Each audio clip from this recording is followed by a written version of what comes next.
கரடி கற்றவன் இடறி விழுந்தால் அதுவும் ஒரு வரிசை என்பது சிலம்பாசன்கள் அனைவரும் அறிந்திருக்கின்ற ஒரு பழமொழி. இப்பழமொழியினுள் இந்த கரடி என்கின்ற சொல்லானது வட்டாரங்கள் சார்ந்து கரடி, கருடி, கெருடி, கரோடி என மாறுபட்டு அழைக்கப்பட்டாலும் கூட இவற்றில் உள்ள அந்த கரடி என்கின்ற ஒரு சொல்லினை மட்டுமே எடுத்துக்கொண்டு சிலம்பத்தின் பிறப்பினை கரடி என்கின்ற மிருகத்தோடு தொடர்படுத்துவாரையும் நான் இனத்தில் கண்டிருக்கிறேன். ஆனால் அடிப்படையில் உச்சரிப்பில் எவ்வாறாயினும் இச்சொல்லானது தமிழ்நாட்டில் இன்று வழக்கில் இல்லாவிடினும் கூட துளுநாட்டில் பரவலாக களத்தினையும் முன்பு போர்ப்பயிற்சி களங்களாக இருந்து இன்று கோயிலாக மாற்றப்பட்ட இடங்களையும் சுட்டுகின்ற சொல்லாகவே பயன்படுத்துவதை காண இயலுகிறது.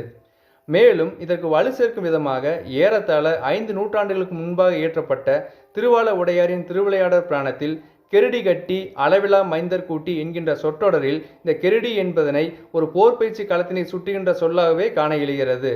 ஆகையால் இந்த கரடி என்கின்ற சொல்லானது ஒரு போர்ப்பயிற்சி களத்தினை சுட்டுகின்ற சொல்லே.